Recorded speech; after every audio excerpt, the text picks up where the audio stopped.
Hello everyone. इस video में हम लोग पावर प्लांट पर डिस्कस करेंगे कि पावर प्लांट्स क्या होते हैं। तो सबसे पहले शुरुआत करते हैं, what are power plants. Power plants क्या होते हैं?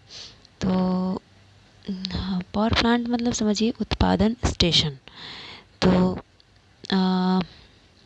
कोई ऐसा प्लांट या कोई ऐसा स्टेशन जो अधिक मात्रा में बिजली का उत्पादन कर सके, उसे उत्पादन स्टेशन कहते हैं या पावर प्लांट कहते हैं, जो अधिक मात्रा में विद्युत का उत्पादन कर सके। तो ये जो पावर प्लांट्स होते हैं वो कई तरह के हो सकते हैं। किस तरह से हम लोग बिजली का उत्पादन कर रहे हैं, कौन सी ऊर्जा का प्रयोग कर रहे हैं हम लोग बिजली के उत्पादन में, इसके आधार पर पावर प्लांट्स कई तरीके के हो सकते हैं। जैसा कि यहाँ पे लिखा हुआ है, स्टीम पावर प्लांट, जिसे थर्मल पावर प्लांट भी कहते हैं, हिंदी में कहेंगे ताप ऊर्जा संयंत्र। इसके अलावा हाइड्रो पावर प्लांट्स होते हैं, फिर न्यूक्लियर पावर प्लांट्स होते हैं या नाभिकीय ऊर्जा संयंत्र होते हैं। ये तो हम लोगों को इनके बारे में बेसिक आइडिया लेना है, इन तीनों पावर प्लांट्स के बारे में। इसके अलावा भी कई तरह के पावर प्लांट्स होते हैं, जैसे diesel power plants, gas turbine power plant, तो और भी तरह के पावर प्लांट्स हो सकते हैं। ठीक है, बेसिकली हम लोगों को इनके बारे में चर्चा करनी है कि steam power plant, hydro power plant and nuclear power plant. तो हम लोग शुरुआत करते हैं स्टीम पावर प्लांट या थर्मल पावर प्लांट से। ठीक है, जिसे हम लोग कहते हैं ताप स्टेशन या ताप ऊर्जा संयंत्र। तो अगर हम लोग थर्मल पावर प्लांट्स की बात करें तो ऐसा पावर प्लांट या ऐसा उत्पादन जो जैसा कि इसमें ताप शब्द का प्रयोग किया गया है, तो हम लोग समझ सकते हैं। यहाँ पे देखिए, ये ताप या स्टीम या थर्मल, तीनों बातें एक ही हैं। तो ये यहाँ पे कौन सी एनर्जी का यूज हो रहा है? ताप का यूज हो रहा है। वो जो ताप, उस ताप को जो वो उस ताप से जो उत्पन्न ऊर्जा होगी, उसको विद्युत ऊर्जा में परिवर्तन किया जाता है। तो ये कैसे उत्पन्न होता है?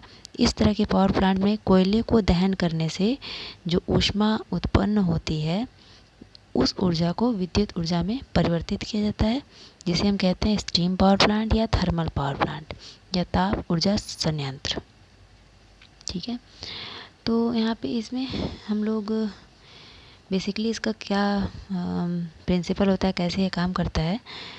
तो इसमें क्या करते हैं कि कोयले को दहन करते हैं। कोयले को दहन करके बॉयलर में से भाप उत्पन्न होता है, तथा भाप को उसके बाद वो जो भाप उत्पन्न होता है उसको स्टीम टरबाइन पर डाला जाता है। स्टीम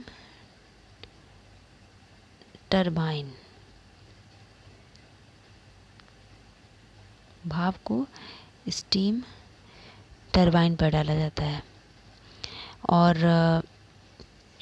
फिर क्या होता है, उसके बाद भाप को कंडेंस कर लिया जाता है। कंडेंस करने के बाद या संघनित करने के बाद दोबारा से बॉयलर में डाल दिया जाता है। ये तो हो गई, मतलब इसको दोबारा से यूज कर सकते हैं। लेकिन टरबाइन पर डालने के बाद जो स्टीम टरबाइन है वो क्या करता है, वो अल्टरनेटर को चलाता है। अल्टरनेटर को चलाने से जो हमें क्या प्राप्त हो गई, अल्टरनेटर को चलाने से मैकेनिकल ऊर्जा जो हमें प्राप्त हुई है टरबाइन तक, उसे इलेक्ट्रिकल एनर्जी में कन्वर्ट किया जा सकता है। तो इस तरह के पावर प्लांट को हम कहते हैं थर्मल पावर प्लांट। इसका लाभ क्या है? तो लाभ ये है कि जैसे इसमें ईंधन के रूप में कोयले का इस्तेमाल हो रहा है, जो कि बहुत सस्ता होता है।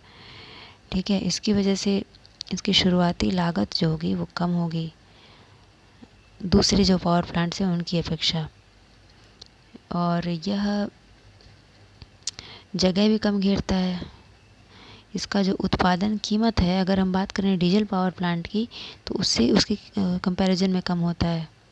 ठीक है, और इस तरह के पावर प्लांट को हम लोग वैसी जगहों पर लगा सकते हैं, कहीं भी लगा सकते हैं, बशर्ते कि हम लोगों को वहाँ पे कोयले की उपलब्धता हो सके।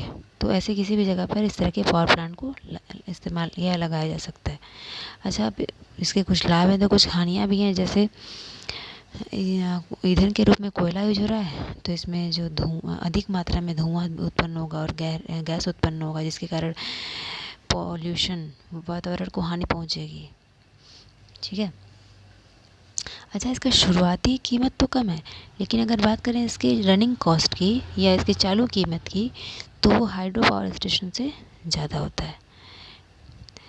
तो तो इसकी कुछ लाभ और हानियाँ हो गई, इसको हम लोगों ने समझा। ठीक है। तो अब हम लोग, अच्छा, तो इसमें ये जो थर्मल पावर प्लांट या स्टीम पावर प्लांट, इसके प्रमुख अंग कौन कौन से हो गए इसके सिस्टम में? तो इसके प्रमुख अंग जो इसके सिस्टम में हो गए, कौन कौन से देखा हमने? इससे पहले तो बॉयलर, जो भी बॉयलर क्या करता है, बॉयलर के द्वारा भाप उत्पन्न किया जाता है। ठीक है। उसके बाद टरबाइन हो गया, जो भाप उत्पन्न हुआ है वो क्या करेगा, वो जो भाप है वो टरबाइन पर डाला जाएगा, जिससे यांत्रिक ऊर्जा उत्पन्न होगी, मैकेनिकल एनर्जी जनरेट होगा। ठीक, मैकेनिकल एनर्जी ने जनरेट हो गया। उसके बाद उसको इलेक्ट्रिकल एनर्जी में कन्वर्ट करने के लिए इलेक्ट्रिक जनरेटर का इस्तेमाल किया जाता है। इलेक्ट्रिक जनरेटर का इस्तेमाल किया जाता है। इससे क्या होता है, जनरेटर से मैकेनिकल एनर्जी इलेक्ट्रिकल एनर्जी में कन्वर्ट हो गई। और जो भाप उत्पन्न हुआ था, उस भाप को हम लोग संघनित करके दोबारा से इस्तेमाल कर सकते हैं। तो उस प्रोसेस के लिए कंडेंसर का इस्तेमाल किया जाता है। कंडेंसर, इसको बोलते हैं संघनित्र। ठीक है, संघनन करने के लिए। तो ये कुछ इसके मेन कंपोनेंट्स हो गए। चलिए, इसके बाद हमने थोड़ा सा इसका बेसिक आइडिया ले लिया। अब नेक्स्ट पावर प्लांट के बारे में देखते हैं। थोड़ा सा हाइड्रो पावर प्लांट का भी बेसिक आइडिया ले लेते हैं कि what is hydro power plant. तो अगर हम हाइड्रो पावर प्लांट की बात किया जाए तो इसको, हाँ, हाइड्रो पावर प्लांट तो ऐसा पावर प्लांट जो कि जल की, अच्छा, अगर मान लीजिए जल का नेचर, वाटर का नेचर क्या होता है? वाटर का नेचर होता है, अगर ऊंचाई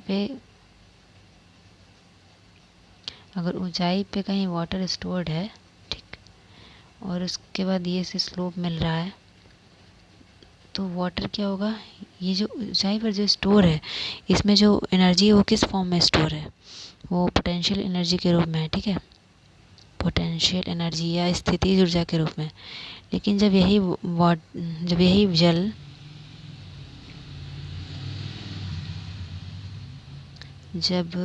यही जल ऊंचाई से फिर अगर इसे ढलान मिलता है और ये ऐसे मूव करने लगे, तो उसका जो यहाँ पे स्टोर्ड वाटर जो था, पोटेंशियल एनर्जी के रूप में जो ऊर्जा स्टोर्ड थी, वो किस में कन्वर्ट हो जाएगी? काइनेटिक एनर्जी में, मूव करने पर। ठीक है।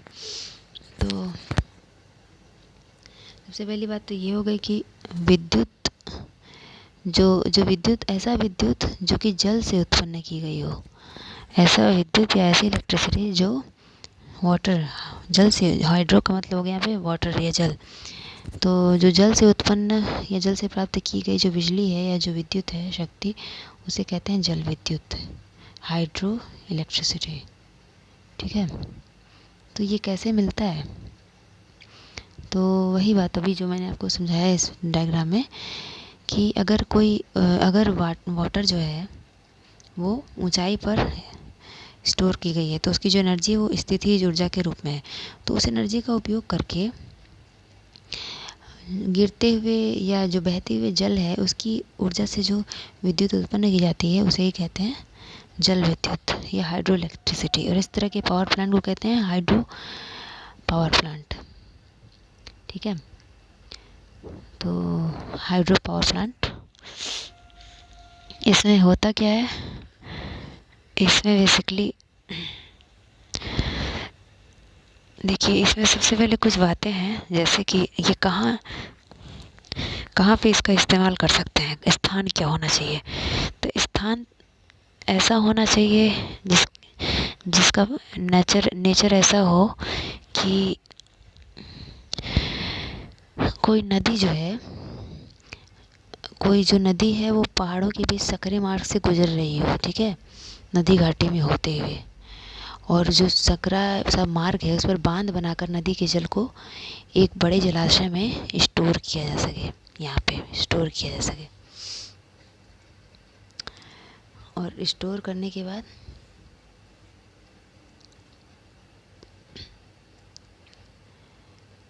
यहाँ पे क्या करते हैं, स्टोर करने के बाद पानी को खुले नहर के द्वारा या ऐसा रास्ता बना करके उसको बिजली घर तक ले आते हैं। मान लीजिए यहाँ पे बिजली घर है, बिजली घर तक ले आते हैं। उसके बाद जो पानी है वो बिजली घर में क्या होता है, बिजली घर में होता है क्या है, टरबाइन्स लगे होते हैं, बड़े बड़े टरबाइन्स लगे होते हैं, ठीक है। तो जो पानी है वो टरबाइनों को चलाता है, बड़े बड़े टरबाइनों को। तो टरबाइनों के चलने से क्या होगा, टरबाइनों के चलने से क्या होगा, जो हमें एनर्जी जो मिलेगी, टरबाइनों के चलने से जो एनर्जी मिलेगी उसको फिर मतलब टरबाइन की जो एनर्जी मिल रही है, पहली बात तो किस फॉर्म में है, टरबाइन के चलने से जो एनर्जी मिल रही है वो मैकेनिकल एनर्जी के फॉर्म में है, यांत्रिक ऊर्जा के फॉर्म में है, ठीक है, मैकेनिकल एनर्जी के फॉर्म में है, यांत्रिक ऊर्जा के फॉर्म में है। अब इस यांत्रिक ऊर्जा का प्रयोग किया जा सकता है विद्युत ऊर्जा में परिवर्तित करने के लिए, जो कि वहाँ पे हम लोग जनरेटर का इस्तेमाल कर सकते हैं, ठीक है। तो इस तरह से ये काम करता है हाइड्रो पावर प्लांट।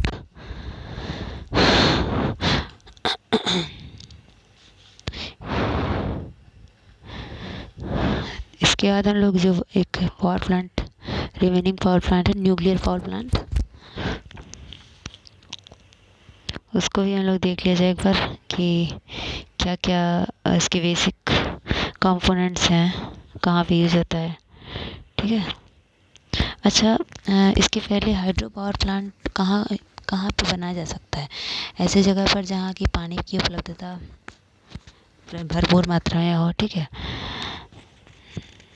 जैसे नदी नहर हो गया, पहाड़ों पर, ऊंचे स्थानों पर खासकर, फिर जहाँ पर पानी का भंडारण किया जा सके, जहाँ पर यातायात की सुविधाएं हों, भूमि का प्रकार भी निर्भर करता है, ठीक है। तो ये सारी चीज़ें हैं जो हाइड्रो इलेक्ट्रिक पावर स्टेशन के लिए हाइड्रो इलेक्ट्रिक पावर स्टेशन के साइट के चयन के लिए महत्वपूर्ण है। चलिए ठीक है, इसके बाद हम लोग नेक्स्ट न्यूक्लियर पावर स्टेशन के बारे में बात कर लिया जाए थोड़ा, नाभिकीय ऊर्जा संयंत्र, ठीक है। तो देखिए इसमें क्या होता है कि ऐसा ऊर्जा संयंत्र है, ऐसा पावर प्लांट जिसमें उसमें जो ऊर्जा मिल रही है वो जिसमें बेसिकली जिस ऊर्जा को इलेक्ट्रिकल एनर्जी में कन्वर्ट किया जा रहा है वो ऊर्जा नाभिकीय भट्टियों से प्राप्त हो रही है, ठीक है। या हम कहें कि जिसमें परमाणु ऊर्जा को वैद्युत ऊर्जा में परिवर्तित किया जा रहा है, वैसे स्टेशन को कहते हैं न्यूक्लियर पावर स्टेशन। तो इस तरह के पावर स्टेशन में बेसिकली देखिए इस तरह के पावर स्टेशन में बेसिकली यूरेनियम U-235 या थोरियम 232, तो इनका प्रयोग किया जाता है और इनका एक विशेष उपकरण में इनका परमाणु विखंडन किया जाता है, ठीक है। उस उपकरण को कहते हैं रिएक्टर। इसे जो ऊष्मा या ऊर्जा मिलती है उसका प्रयोग उच्च तापमान तथा दाब पर भाप बढ़ाने में उसका प्रयोग किया जाता है, ठीक। तो जब भाप मिला उस भाप से क्या होगा, जो भाप मिलेगा इन यूरेनियम या थोरियम के नाभिकीय के परमाणु विखंडन के फलस्वरूप जो ऊष्मा मिलेगी, ठीक है, उससे भाप बनाया जाता है तथा उस भाप का प्रयोग किया जाता है फिर टरबाइन को चलाने में। उस भाप से टरबाइन को चलाया जा सकता है, जिससे कि हमें उस भाप से क्या हुआ, मैकेनिकल एनर्जी, टरबाइन को चलाने से मैकेनिकल एनर्जी मिली। टरबाइन क्या करता है बेसिकली, टरबाइन जो है वो जो भाप से जो ऊर्जा मिल रही है उसको यांत्रिक ऊर्जा में या मैकेनिकल एनर्जी में कन्वर्ट कर दिया इसने। अब जो यांत्रिक ऊर्जा मिली, ठीक है, उससे क्या किया जाएगा, उससे अल्टरनेटर को चलाया जाएगा, जिससे कि फलस्वरूप जो यांत्रिक ऊर्जा है वो विद्युत ऊर्जा में कन्वर्ट हो जाएगा, विद्युत ऊर्जा में रूपांतरित हो जाएगा यांत्रिक ऊर्जा। तो इस तरह से न्यूक्लियर पावर प्लांट का इस्तेमाल किया जाता है विद्युत ऊर्जा के उत्पादन में। अच्छा, इस संयंत्र के क्या लाभ हैं? लाभ क्या क्या है? लाभ तो एक ही हो गया कि इस तरह के संयंत्र में जो ईंधन है, जब भी हमने देखा है यूरेनियम और थोरियम ईंधन के रूप में जो इस्तेमाल हो रहा है, तो इसमें ईंधन की आवश्यक मात्रा बहुत कम होती है, जिसकी वजह से इसके ट्रांसपोर्टेशन में जो कॉस्ट आएगा उसमें भी बचत होगी। इस तरह की परमाणु स्टेशन के लिए जगह की भी कम आवश्यकता पड़ती है, और ये विद्युत ऊर्जा उत्पन्न करने के लिए ऐसे संयंत्र काफ़ी किफ़ायती होते हैं, सस्ते होते हैं, मतलब अन्य संयंत्रों के कंपैरिजन में, ठीक है। इस तरह के संयंत्र को चलाने में भी कम मूल्य लगता है, थोड़ी सी ईंधन से ज़्यादा मात्रा में बिजली का उत्पादन किया जा सकता है इस वजह से। तथा इसमें मतलब ऐसा भी नहीं है कि चलिए पास में कोयले का खान होना चाहिए, क्योंकि इसमें कोयला तो इस्तेमाल हो नहीं रहा है, तो कुछ ऐसा भी आवश्यक नहीं है, ठीक है। इस तरह के जो संयंत्र होते हैं वो काफ़ी रिलायबल होते हैं, विश्वसनीय होते हैं, और इनमें जो ईंधन इस्तेमाल हो रहा है ना, जो परमाणु ईंधन इस्तेमाल हो रहा है यूरेनियम या थोरियम, वो बहुत अधिक मात्रा में उपलब्ध है, जिसकी वजह से मतलब अगर हम फ्यूचर की बात करें तो आने वाले कई सालों तक इस तरह के पावर स्टेशन का इस्तेमाल हम लोग कर सकते हैं, न्यूक्लियर पावर स्टेशन का इस्तेमाल कर सकते हैं इन कंपैरिजन टू थर्मल या स्टीम पावर स्टेशन जिसमें कोयले का इस्तेमाल होता है। सही है, तो इसके कुछ लाभ हो गए। अगर कुछ हानियों की बात कर लें तो अगर हानियों की बात करें तो इसमें जो ईंधन इस्तेमाल कर रहे हैं उसकी परिवहन लागत तो काफ़ी कम है, क्योंकि उस कम इस्तेमाल कर रहे हैं, कम इस्तेमाल होता है। लेकिन अगर उस ईंधन की बात करें पर्टिकुलर तो महंगा होता है, ठीक है, और वो एक बार खर्च हो गया तो पुनः प्राप्त करना वो मुश्किल है। और जो शुरुआती कॉस्ट की बात करें, पूंजी की बात करें तो पूंजी लागत अन्य पावर स्टेशंस के कंपैरिजन में ज़्यादा होती है इसकी। अच्छा, मान लीजिए और जो पावर स्टेशन अभी हमने पढ़े हैं जैसे thermal power station, hydro power station, तो उसको चलाने के लिए बहुत ज़्यादा तकनीकी जानकारी की आवश्यकता नहीं है, लेकिन ये न्यूक्लियर पावर स्टेशन को चलाने के लिए, इसके निर्माण के लिए भी और उसको चलाने के लिए भी, दोनों के बाकी पावर स्टेशन के कंपैरिजन में ज़्यादा टेक्निकल नॉलेज की आवश्यकता होती है। अच्छा, जैसे हमने देखा था थर्मल पावर स्टेशंस में जिसमें कोयले का इस्तेमाल हो रहा था, उसका ड्रॉबैक क्या था कि उसमें कोयले का इस्तेमाल हो रहा था जिसके कारण जो पर्यावरण को क्षति पहुंच रही थी। ठीक उसी तरह से इसमें भी न्यूक्लियर पावर स्टेशन में भी जिन पदार्थों का विखंडन किया जा रहा है वो रेडियो एक्टिव पदार्थ होते हैं, जिसके कारण जो कचरा उत्पन्न होगा ना इससे, इस पावर स्टेशन से, वो खतरनाक डेंजरस होता है, क्योंकि वो रेडियो एक्टिव कचरा होगा, ठीक है, इस वजह से। तो ये सब कुछ इसके ड्रॉबैक्स हो गए न्यूक्लियर पावर स्टेशन के। और हमने ये भी समझ लिया कि ये काम कैसे करता है। तो न्यूक्लियर अब सवाल ये उठता है कि जो न्यूक्लियर पावर प्लांट्स हैं, नाभिकीय ऊर्जा संयंत्र, इसको कहाँ लगाया जाए, इसके लिए कैसी जगह पर इसको लगाया जाए। तो ऐसी जगह पर लगाया जाए जहाँ पर पानी की उपलब्धता हो। ऐसा इसलिए क्योंकि जब न्यूक्लियर पावर स्टेशन में शीतलन करने के लिए पर्याप्त पानी की आवश्यकता होती है। इस वजह से ऐसी जगह इसे लगाया जाए जहाँ पे पर्याप्त मात्रा में पानी हो, ठीक है। और ऐसी जगह लगाया जाए जहाँ पे इसका जो कचरा निकल रहा है, जो रेडियो एक्टिव वेस्ट निकल रहा है, उसका डिस्पोजल हो सके, उसका निपटारा हो सके। तो वैसी जगह पे इसे लगाना चाहिए। फिर इसके हानिकारक रेडियो एक्टिव कचरे की वजह से या इसमें रेडियो एक्टिव पदार्थ इस्तेमाल हो रहे हैं, इसकी वजह से इसे आबादी वाले इलाके जो है उससे दूरी पर लगाना चाहिए, जहाँ पे बहुत अधिक आबादी ना हो, क्योंकि रेडियो एक्टिविटी के कारण खतरा तो बना ही रहता है, ठीक है। तो इसीलिए आबादी वाले इलाके से दूर होनी चाहिए। उसके बाद ऐसी जगह लगाइए जहाँ पे ट्रांसपोर्टेशन फैसिलिटी भी ठीक हो, जिससे कि इसमें जो भी इसको इंस्टॉल करने में, इस पावर प्लांट को जो इसकी सामग्री है, जो इसके उपकरण हैं, तथा जो इसके पदार्थ हैं, रेडियो एक्टिव पदार्थ, उनको आसानी से पहुंचाया जा सके। तो इसके लिए ट्रांसपोर्टेशन फैसिलिटी भी अच्छी हो, वैसी जगह इसे लगाना चाहिए। तो ये कुछ हमने चर्चा किया कुछ पावर प्लांट्स के बारे में इस वीडियो में। Thank you.